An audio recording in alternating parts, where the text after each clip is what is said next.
Waves.com.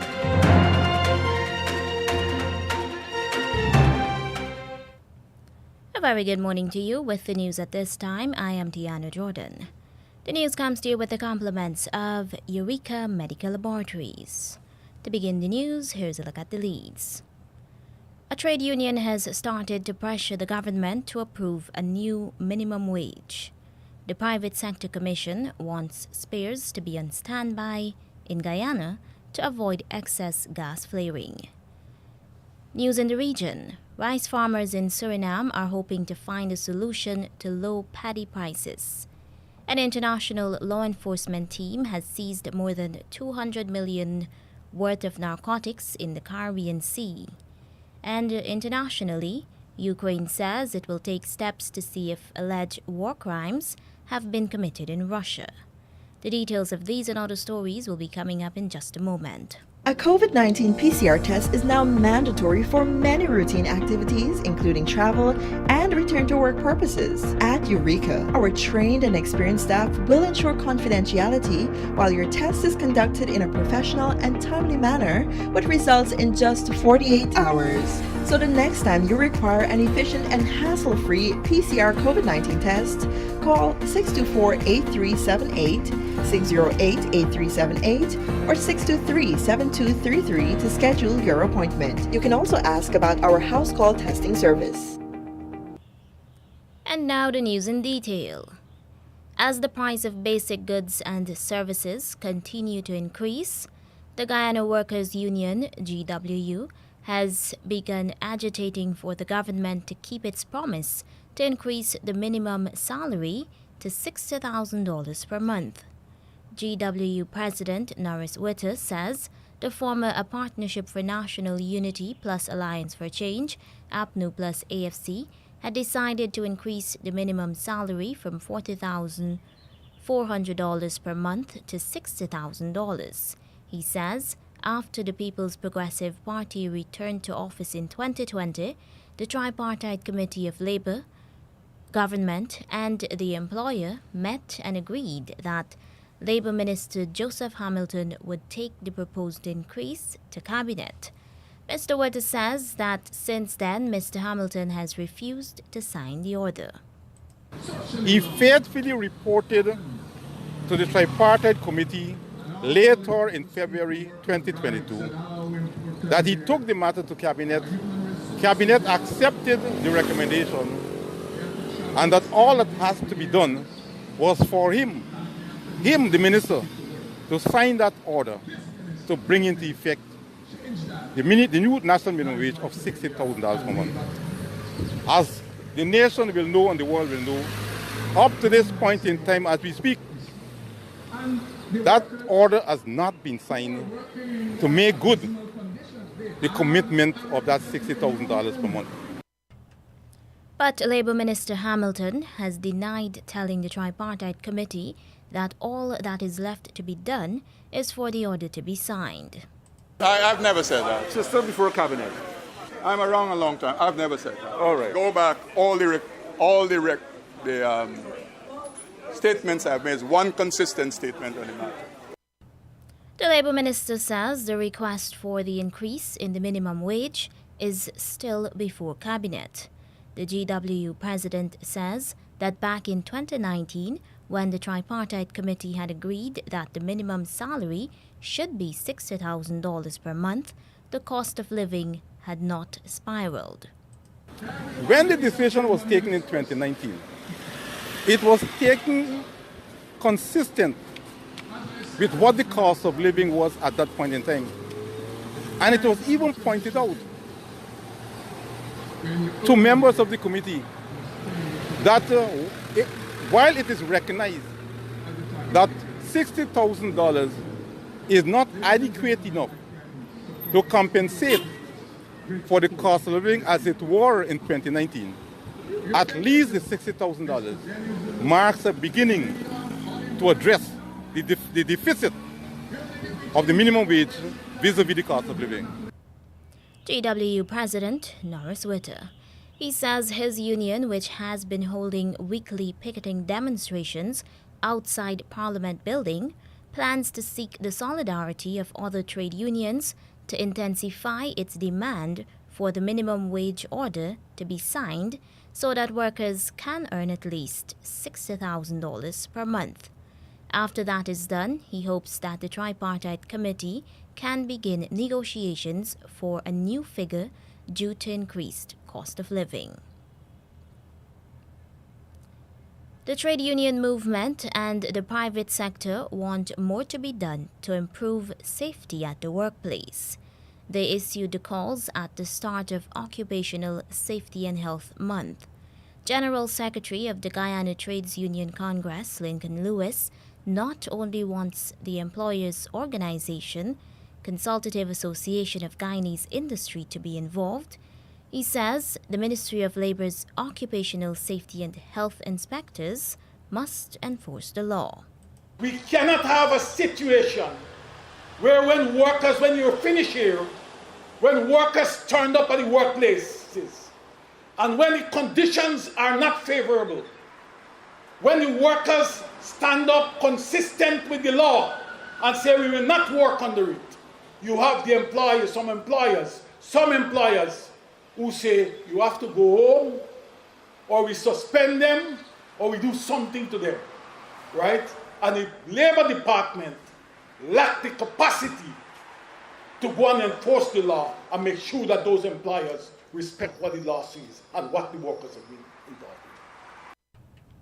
President of the Federation of Independent Trade Unions of Guyana, FITUG, Carvel Duncan, is also concerned that employers are flouting workplace safety and health rules and collective labor agreements. Many employers who also signed that agreement have little interest in health and safety. They have more interest in gaining profits off of the back of the workers. Primarily because right here in this city, inspections are not done properly, and workers have to work under some very difficult conditions. And even though protective clothing is enshrined in the agreement, it is not enforced.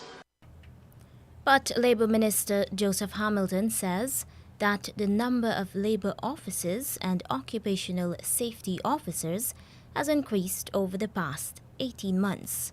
However, he says a number of trade unions have not been representing workers properly.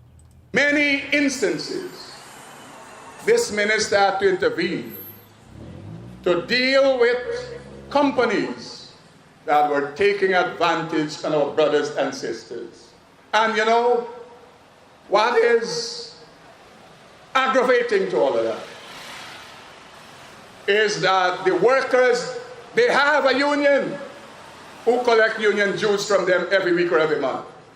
How do you explain that workers are paying union dues every day, every week, every month to their representative, and yet they are unable to get justice from the employer? Labour Minister Joseph Hamilton.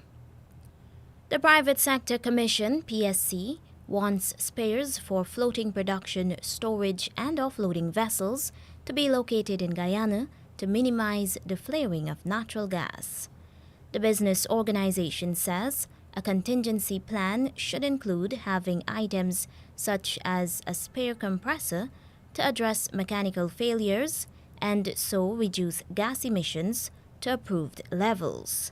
2 years ago, the flash gas compressor aboard the oil production vessel Liza Destiny had resulted in excess gas flaring. Eventually, the ExxonMobil-controlled Esso Exploration and Production Guyana Limited had been granted approval to flare the gas to maintain oil production levels, but had been fined for the pollution.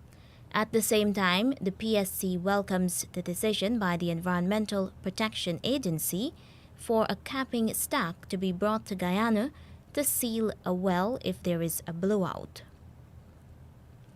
And now for news in the region. Rice farmers in Suriname say they are depending on the government there to save the sector. Star News reports that their major concern is the low price that millers are paying them for paddy. The price has dropped from $22.92 to $19.30 per bale. A government delegation led by Minister Albert Ramdin van Bibis had not been able to achieve a satisfactory solution in New Nakeri. Chairman of the Suriname Paddy Farmers Association, Harinandan Umrah, says his organization has all the calculations and hopes for a breakthrough in further talks on Tuesday. 3 parliamentarians and Nakeri District Commissioner Senrita Goberdan have promised to support the farmers at the time when they are harvesting paddy.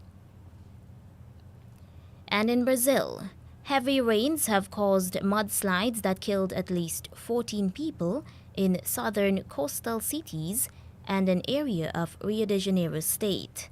State and local officials say that rescuers answered 850 calls in the last 24 hours and were able to bring 144 people to safety in the affected regions.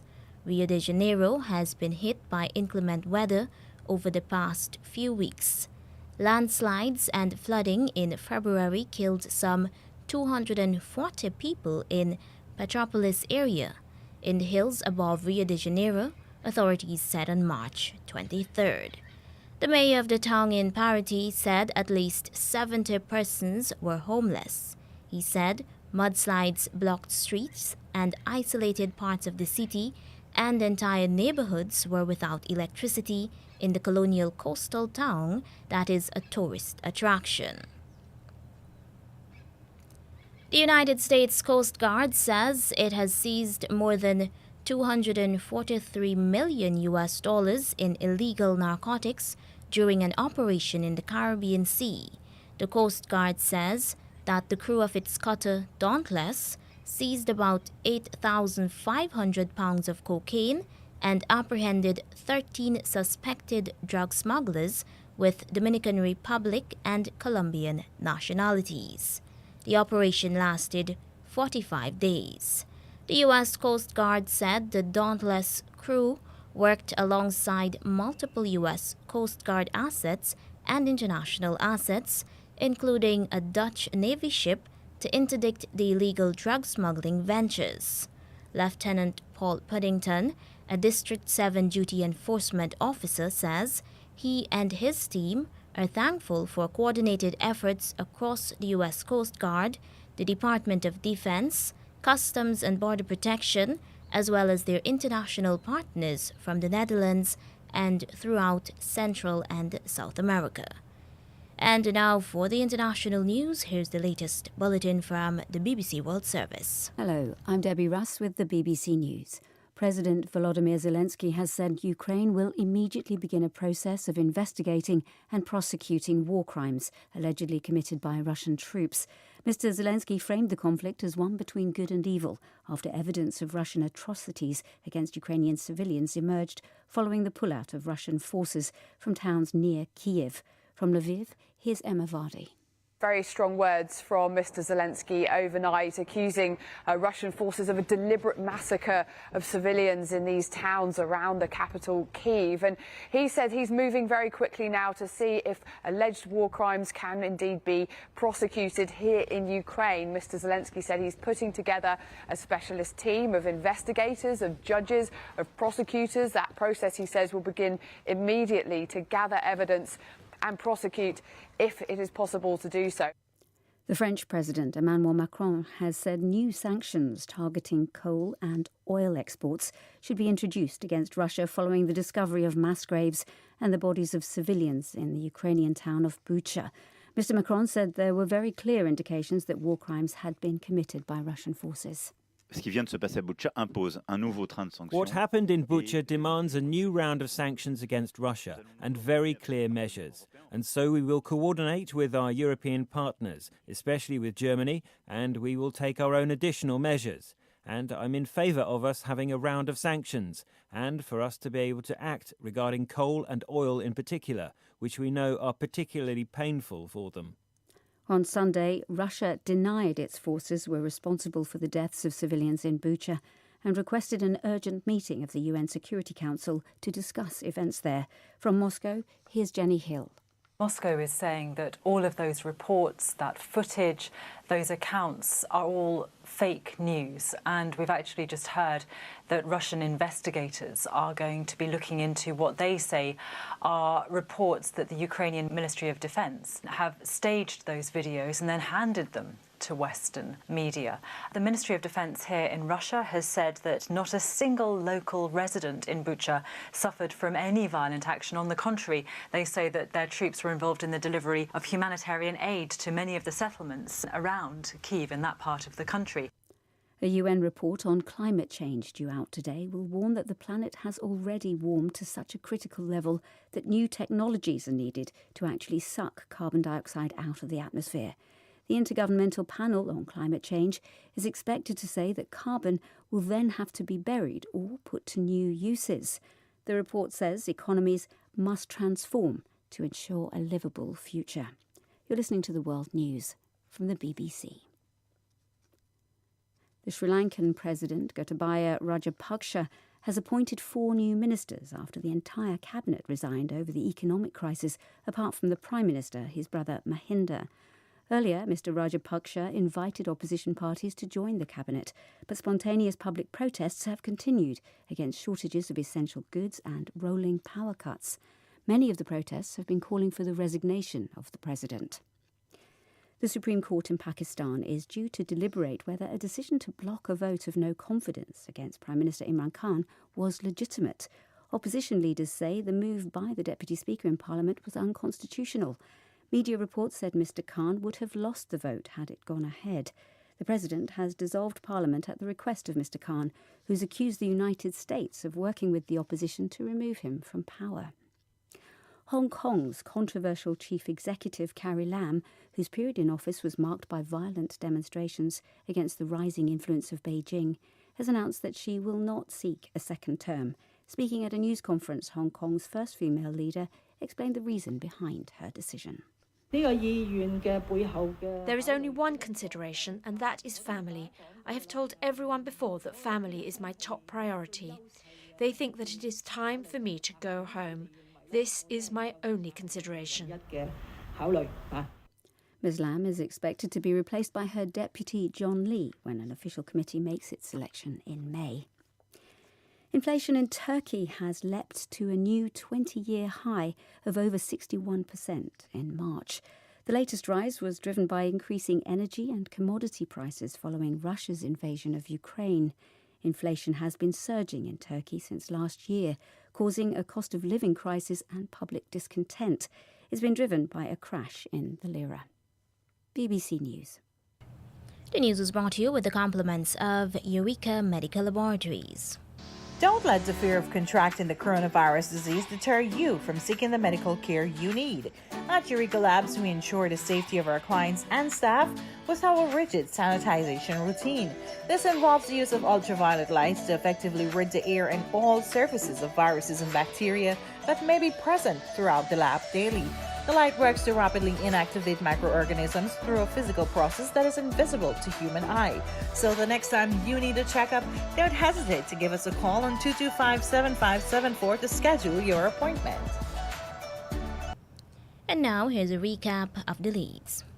A trade union has started to pressure the government to approve a new minimum wage. The Private Sector Commission wants spares to be on standby in Guyana to avoid excess gas flaring. In regional news, rice farmers in Suriname are hoping to find a solution to low paddy prices. An international law enforcement team has seized more than 200 million worth of narcotics in the Caribbean Sea. In international news, Ukraine says it will take steps to see if alleged war crimes have been committed in Russia. And that's the end of the news.